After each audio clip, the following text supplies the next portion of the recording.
Boa noite. Sejam todos muito bem-vindos, muito bem-vindas. Essa casa está cada vez mais cheia, daqui a pouco a gente vai ter que ampliar esse espaço, concordam? E o assunto para o nosso bate-papo da noite é muito importante. E toda vez que eu venho aqui falar sobre esse tema, eu digo que ele é importante. Falar sobre família, sobre convivência familiar, sobre laços familiares. E é isso que a gente vai falar essa noite, no nosso bate-papo. Os laços familiares. O laço corporal e o laço espiritual. É que nós temos uma tendência de, quando nós olhamos para uma pessoa, nós imaginamos que ela é formada pela personalidade de hoje.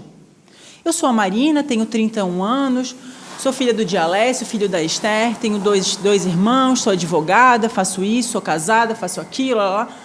Mas será que, de fato, essa existência define quem eu sou? Será que essa minha única encarnação define a personalidade da Marina? E quando nós falamos sobre isso, a doutrina espírita, ela nos traz essas respostas. Ela nos ensina que nós já passamos por diversas experiências, que nós já tivemos diversas e diversas vidas passadas. Nós vivemos em uma centena de lugares. Falamos um número inimaginável de idiomas. Conhecemos uma infinidade de espíritos. Na verdade, nós somos uma multidão de personalidades. Com os seus gostos, com as suas características, com os seus vícios, as suas tendências, aquelas virtudes que nós já conquistamos, aquilo que precisa ser melhorado. Esse é o ser humano espiritual, o ser espiritual. E lá no Evangelho segundo o Espiritismo, nós temos um capítulo que fala sobre isso, honrar pai e mãe. Lá Kardec nos apresenta a diferença entre família corporal e família espiritual. Um espírito, ao longo de diversas existências, ou seja, nós, ao longo de diversas existências, criamos laços de afeto com outros espíritos. Nós criamos laços afetivos, que, ao decorrer de séculos e séculos, vão se tornando mais íntimos, porque por séculos e séculos eles continuam juntos. Aí é formada a nossa família espiritual. Só que a nossa família espiritual, ela pode coincidir com a nossa família corporal. Ou seja, a nossa família corporal pode representar uma parte da nossa família espiritual, porque a nossa família espiritual ela é sempre muito grande, vocês imaginam. Vocês às vezes acham, nossa, sei lá, eu tenho 5 irmãos, já é grande. Imagina por séculos e séculos e séculos os laços que nós vamos criando com outros espíritos. Só que lá no capítulo 12, boa noite, só que lá no capítulo 12 do livro Pensamento e Vida, que é uma psicografia de Chico Xavier, nós temos, Emmanuel nos apresenta uma pesquisa que ele fez. Emmanuel foi investigar quais eram os mecanismos que a lei divina usava para reunir os espíritos embaixo do mesmo teto. Como que Deus reunia essas criaturas? Quais são esses mecanismos? Pois Emmanuel foi estudar sobre isso. E ele nos apresenta esse estudo lá no livro Pensamento e Vida, começa no capítulo 12. E ele começa já falando assim: a família consanguínea, a família corporal, entre os homens, pode ser apreciada como centro essencial de nossos reflexos. Reflexos agradáveis ou desagradáveis que o pretérito nos devolve. O que Emmanuel quis dizer com reflexos? O que Emmanuel tenta nos ensinar nesse estudo que ele faz, nessa pesquisa, é que o que define a posição de um espírito, onde esse espírito se encontra, inclusive os relacionamentos que ele tem, é a sua mente. O que ele pensa, o que ele sente, o que ele deseja, aquilo que ele busca, Quais são os seus propósitos de vida? Quais são os seus objetivos de vida? Isso define a nossa posição. Por quê? Porque isso estabelece o padrão vibratório que atrai os espíritos, que reúne os espíritos. Ou seja, o que eu penso, Marina, o que eu desejo, aquilo que eu almejo, aquilo como eu encaro a minha vida, quais são os meus propósitos, criam um padrão vibratório. E eu vou atrair os espíritos que estão na mesma sintonia que eu. E é fácil a gente observar isso nas famílias físicas, por exemplo. Por que as crianças repetem, são tão parecidas com os pais, por exemplo? Por que essas mesmas crianças repetem muitas vezes o padrão de comportamento de avós, de bisavós, que às vezes nem tiveram contatos? Porque, lá no fundo, eles se afinizam com uma certa estrutura psicológica que unem esses espíritos. Por isso que Emmanuel fala em reflexos. Porque nós nos ligamos com outros espíritos conforme aquilo que a gente está vibrando. Não, a gente não escuta com frequência que nós somos energias e a gente atrai aquilo que a gente transmite? Pois bem, é assim que nós criamos a nossa família espiritual. Só que aí a gente pensa, Marina, mas a gente se reúne mas necessariamente a gente nasce tudo junto? Depende. Não é fácil a gente encontrar famílias de músicos, toda a família é música, trabalha com música, família de médico, e toda aquela família se dedica à medicina, família de empreendedores, famílias dedicadas à agricultura. E quando ainda não nascem na mesma família, acabam nascendo no mesmo círculo social. Aí é o grupo de amigos, o grupo da casa espírita. Ou seja, a gente, mesmo não nascendo na mesma família, aquele espírito ao qual eu cativei, que faz parte da minha família espiritual, não fica muito longe de mim quando reencarna. Acaba nascendo no mesmo círculo social, quando não dentro da nossa casa. Só que, como a gente falou um pouquinho antes, a nossa família espiritual ela é muito grande. Porque vocês podem imaginar a quantas centenas e centenas de reencarnação nós estamos criando esses laços afetivos com espíritos que vibram na mesma sintonia com a gente. Só que nem sempre a nossa família corporal representa a nossa família espiritual. Mas como assim, Marina? Como assim que a nossa família espiritual pode representar uma parcelinha da nossa família corporal? Sabe por quê? Agora eu gostaria que vocês refletissem comigo. Em existências passadas, nós já fizemos o bem e já fizemos o mal. Só que, quando em alguma encarnação passada eu fui a causadora no desequilíbrio de alguém, eu fui a causadora, eu causei o mal para alguma pessoa, eu preciso reparar esse mal com a lei divina. Eu preciso entrar em equilíbrio. Então, Deus, a justiça divina, utiliza aqueles mecanismos que Emmanuel também foi investigar. Eu preciso reparar aquele mal que eu fiz. Só que nem sempre a gente consegue reparar isso de forma voluntária. Então, a justiça divina faz com que eu receba, no seio da minha família, muitas vezes, isso é muito comum, aquela pessoa que eu causei mal em uma vida passada. Então, eu recebo dentro da minha casa, na qualidade de esposo, de esposa, de sogro, de sogra, de filho, de filha, irmão, irmã, cunhado, cunhada, aquele espírito que eu causei mal. Porque é dentro de casa que eu vou conseguir reparar aquele problema. Mas eu sei que a gente pensa, mas por que na família? Por que dentro de casa? Por que não foi no meu grupo de amigos, no grupo de trabalho? Por que dentro de casa? Porque a família é o único instituto que existe que reúne todas as ferramentas que nos possibilitam amar uma pessoa. Como assim, Marina? Mas eu amo meu amigo. Só que, por mais que você tenha problema com seu filho, você vai continuar amando ele. Seu amigo, você pode virar as costas. Mas eu tenho um grande problema com meu pai. Você vai continuar amando ele, ele é seu pai. Por mais dificuldade de relacionamento que vocês estejam. Então, a família, ela reúne todos os mecanismos que nos possibilitam reparar esses problemas. E mais, é dentro da família que nós aprendemos a intimidade da convivência. A convivência nos permite ser íntimos. E a intimidade, ela cria laços de afeto.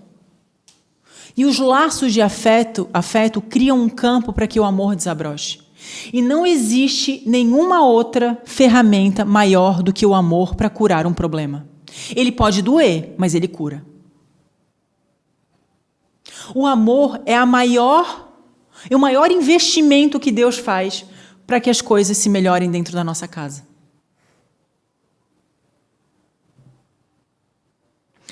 E agora a gente vai um pouquinho mais fundo. Quando a gente nasce, toda a nossa memória intelectual é apagada. Como assim? A gente não recorda das nossas vidas passadas. A gente não sabe o que a gente foi, o que a gente fez, quem que a gente incomodou, quem que a gente não incomodou. Só que a nossa memória intelectual é apagada, mas a nossa memória afetiva não é apagada. Os nossos sentimentos, eles não são apagados. A gente reencarna com um turbilhão de sentimentos que nós trazemos de várias encarnações. Aí, do nada, a gente encontra uma pessoa e vem um monte de sentimento que a gente nem sabe de onde é que vem. Por exemplo, um casal recebe um espírito como filho. Aí, conforme aquela criança vai se desenvolvendo, vai crescendo, os pais, a família em si, percebe uma profunda dificuldade de relação com aquela criança. Mas de onde que vem isso, uma criança?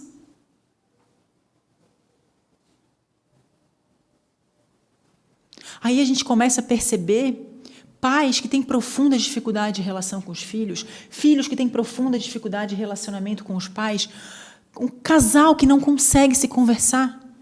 E eu posso dizer para vocês que isso é muito comum. É a minha área de trabalho. Então, a coisa mais comum que nós encontramos são problemas familiares. Um que não fala com o outro, que não fala com o outro. Esses dias, eu atendi um jovem,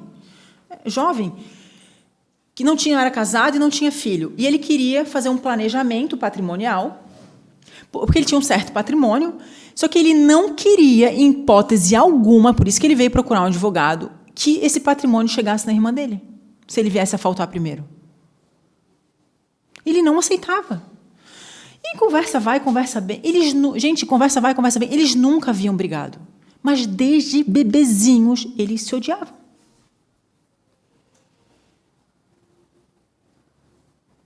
E não tinham o que fazer, porque se ele não tivesse filho, se ele viesse a faltar, a herança ia voltar para cima, ia para os pais, e para os irmãos.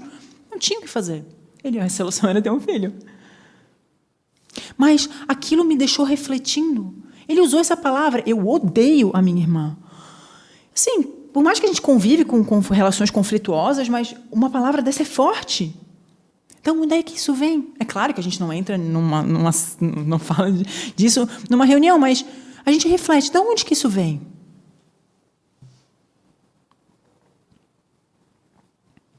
Então, aí nessa relação deles, a gente começa a trazer, a gente pode trazer de exemplo. Esse rancor, essa mágoa, essa dor que ele traz no coração, pode ser reflexo, pode não, quase que certeza reflexo de algo que eles vivenciaram em vidas passadas. Então, a gente começa a perceber os conflitos dentro de casa. Pais e filhos que não se falam, irmãos que não se falam, filho que não fala com não sei quem, esposa que não fala... Gente, da onde que vem esse sentimento? A pessoa mal falou uma coisinha pra gente, a gente já está estressado, gritando. A pessoa só esqueceu a toalha em cima da cama. Claro que isso vem da relação de convivência do dia a dia, mas será que é só disso? Esse sentimento que vem, às vezes, é um avalanche dentro de nós, que é até incontrolável. Quando vê, a gente já falou uma besteira, a gente já saiu gritando, a gente já bateu a porta, já jogou uma coisa no chão. que isso? Porque nós estamos reagindo àquilo que nos foi feito em uma vida passada. Ou a pessoa está reagindo a algo que nós fizemos. Por quê? Porque o sentimento ele não foi apagado. A memória intelectual de quando aconteceu aquele estresse em uma vida passada foi apagada. Mas o sentimento que foi gerado naquele momento, não.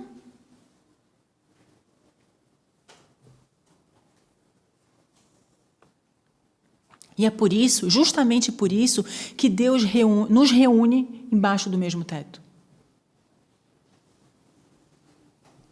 Numa convivência mais íntima. Para que a gente possa se ajudar mutuamente.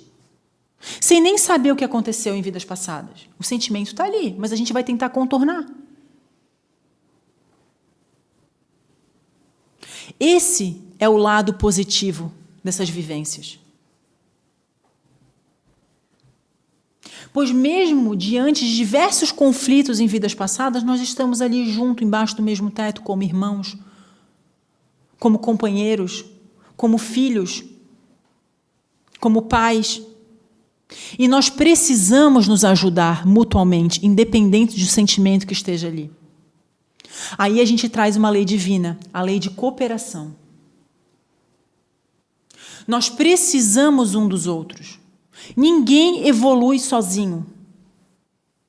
Nós precisamos um dos outros para crescer, para evoluir, porque nós somos seres sociais, feitos para viver em sociedade. E a sociedade começa dentro da família.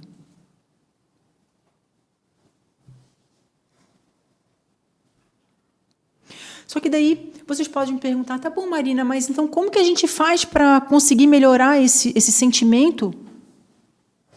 Como que eu faço para melhorar essa relação se eu fui o causador desse problema e muitas das vezes eu compactuo dos mesmos vícios que ele tem? Eis o grande mistério dos relacionamentos. Não existe fórmula pronta.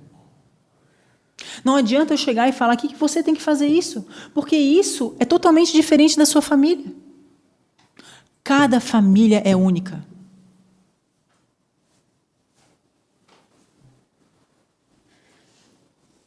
Só que tem uma ferramenta, que nós falamos até agora, que se chama reencarnação. A gente reencarna. Só que quando a gente reencarna, a nossa memória intelectual é apagada.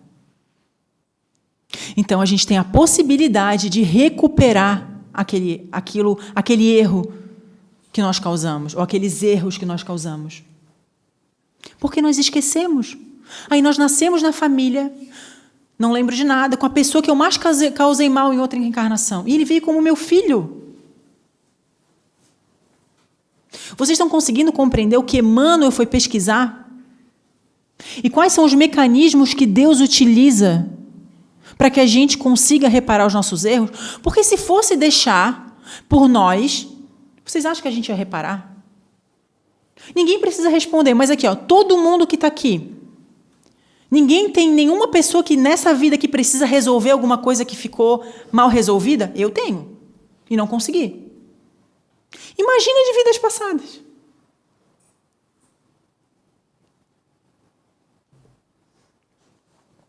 Vocês acham mesmo que nós teríamos condições de lidar com as pessoas que vivem hoje dentro da nossa casa, do nosso círculo mais íntimo, se nós soubéssemos quem foi cada uma dessas pessoas em vidas passadas? Se o seu filho foi o grande destruidor das suas últimas vidas, nós não conseguimos. Nós não temos psique para isso. Se nós nem conseguimos lidar com os perrengues dessa vida, imagina de vidas passadas. Por isso que o esquecimento do passado, apagar nossa memória intelectual é uma bênção. É um presente de Deus. Para que a gente possa reparar os nossos erros. Porque senão não é nem descobrir o que as pessoas fizeram para a gente. É a nossa vergonha do que nós fizemos. Porque nós fizemos. Nós estamos todos hoje aqui em 2021 numa casa espírita. Cada um com seu conflito, com as suas mágoas, com as suas felicidades. Mas estamos aqui juntos. porque alguma coisa nós temos para reparar.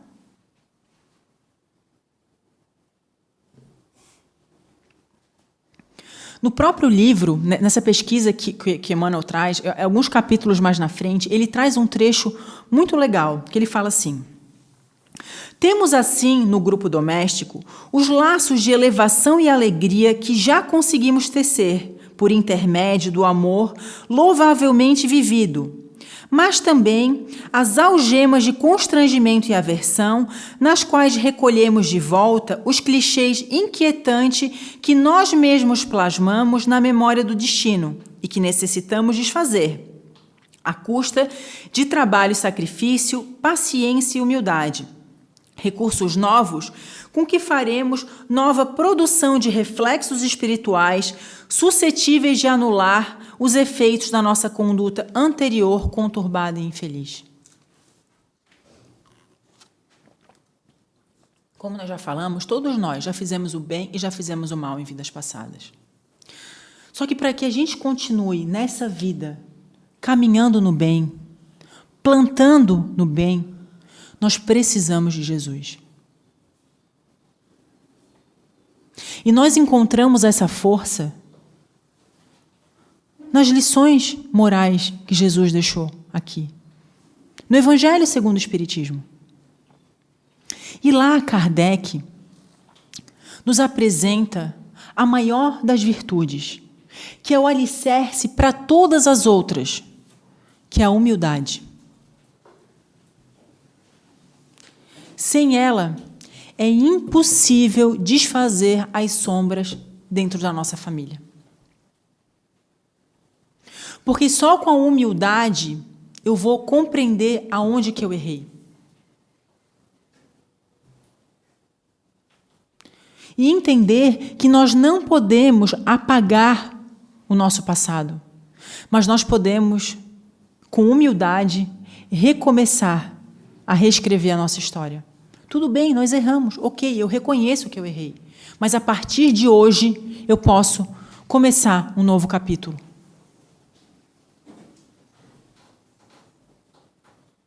A humildade, ela nos ensina que quem dirige a vida é Deus. E as coisas acontecem no tempo dele e não no nosso tempo. Então, quando eu aprendo isso, eu começo a aceitar e a respeitar o tempo do outro. E a entender, amigos, que nem todos os problemas que vêm de vidas passadas, que nós causamos em vidas passadas para uma outra pessoa, vão ser resolvidas em uma única encarnação. Às vezes nós vamos precisar de encarnações e encarnações para resolver, ajustar com aquele espírito o mal que eu causei nele. E a humildade nos ensina a saber esperar. Jesus já dizia: bem-aventurados os mansos e os pacíficos. A humildade nos ensina a cultivar a paz dentro de casa. Sabe por quê? Às vezes a paz é você ficar em silêncio e não dar aquela resposta que está na ponta da língua, porque você sabe que dali pode iniciar uma briga.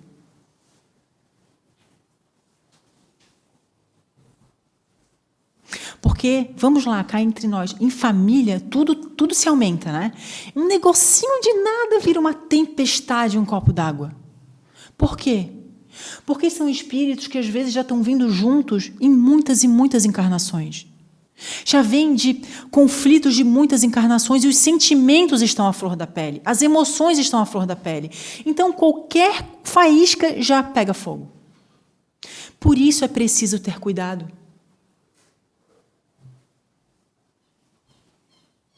Por isso que plantar a paz dentro de casa é viver o Evangelho de Jesus. Ser humilde dentro de casa é viver o Evangelho de Jesus. Só que Kardec, ele vai mais além. Ele nos ensina que, junto com a humildade, há uma outra virtude fundamental, que é o perdão. Sem perdão não há relacionamento. Porque conviver, a relação de convivência é difícil. Conviver nos exige uma dose de suportar o outro, nos suportarmos, um suporta o outro. Porque é difícil conviver sem ferir. Os nossos defeitos, às vezes machucam as pessoas e nós nem nos damos conta disso. Só que é engraçado, porque às vezes a gente falta um pouco de autoconhecimento para a gente e nós achamos que só o outro precisa ser perdoado. Só que nós esquecemos a quantidade de vezes que nós já fomos perdoados e somos perdoados pelas pessoas que nos amam, pelas pessoas que nós amamos. Nenhum de nós vai fazer o bem em grande escala se não fizer o bem dentro de casa. Emmanuel falava assim para Chico Xavier: ninguém será benfeitor de uma multidão se não for o benfeitor dentro da sua casa. Nós não de nada adianta a gente ajudá-la na rua, só que dentro da nossa casa a gente está faltando.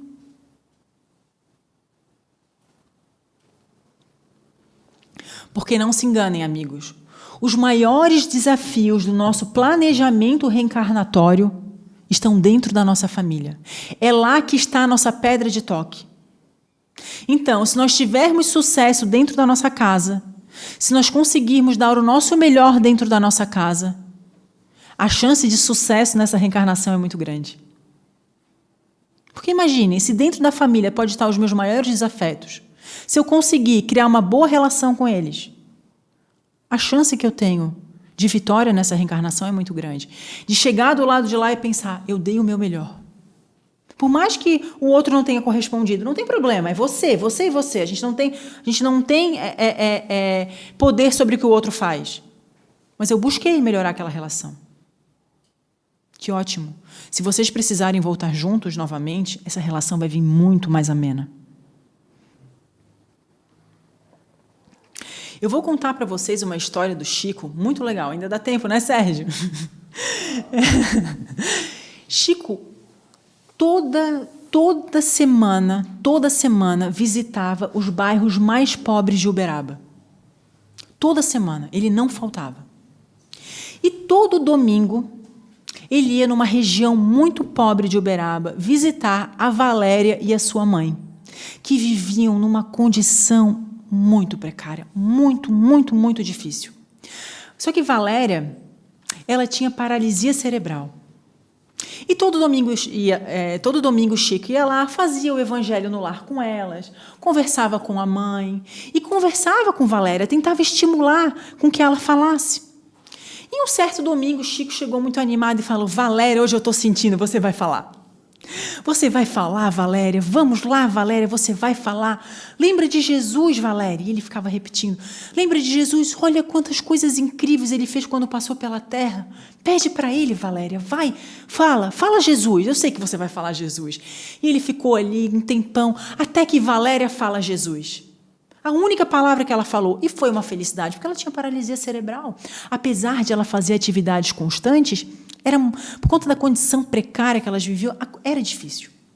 E ela fala Jesus e foi uma felicidade, porque Chico e a mãe dela acharam que aquilo ia ser um progresso grandioso para Valéria. Pois Chico vai embora feliz. No outro domingo, Chico chega para visitar a Valéria e descobre que ela reencarnou naquela semana. Gente, a gente está falando de muitos anos atrás, eu não sei nem se tinha celular na época, então a comunicação era difícil, não tinha um WhatsApp, Então ele chega lá, Valéria tinha desencarnado e a mãe dela estava desolada. Chico fica ali, faz o culto no lar, consola a mãe dela, conversa com ela e vai embora. E anos se passam muitos anos e Chico fica doente. Ele tem um problema no coração e precisa passar por uma cirurgia às pressas.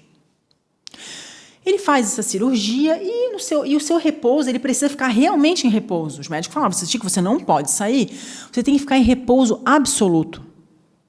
Uma alimentação regrada, sempre deitado. Só que o mais interessante é que 2 meses antes de Chico ter a crise no coração, toda noite antes de ele dormir, um espírito muito luminoso entrava no quarto do Chico, ia até o lado da cama dele, aplicava passe sobre o seu coração e ia embora. Todas as noites, por 2 meses, até ele ter a crise e precisar passar pela cirurgia. Quando ele volta para casa, após a sua cirurgia, ele estava ali, precisava se recuperar, esse mesmo espírito entra, aplica passe em cima do seu coração e está saindo. Quando o espírito está saindo, Chico fala: "Ô, meu irmão, agora eu entendi por que você vem aqui há mais de 2 meses me aplicar passe no coração. Você estava me preparando para a doença. Poxa, meu irmão, será que eu posso saber o seu nome para poder te agradecer de uma forma educada?" O Chico, aquele seu jeito meigo. Aí o espírito olha para o Chico e fala: "Chico, você sabe quem eu sou?" O Chico, todo envergonhado, fala: "Irmão, me desculpa, eu não lembro quem você é." "Chico, eu vou te dizer uma palavra e você vai lembrar quem eu sou. Jesus." Aí ele começa a chorar e fala: "Ai, Valéria, Valéria é você." E ela estava linda, luminosa, radiante, dá um abraço no Chico e segue. Irmãos, essa história nos ensina que toda vez que nós plantamos no bem, toda vez que nós insistimos no bem, o bem vem ao nosso socorro no momento que nós mais precisamos. E é incrível. Nós plantamos uma semente de laranja. O pé de laranja dá frutos para o resto da vida dele. Centenas e centenas de frutos. E é a mesma lógica com o bem. É a mesma lógica com o perdão. Quando você perdoa alguém da sua família, esse perdão gera 1000 frutos de perdão. Que perdoar é fazer o bem primeiro para nós e depois para o outro.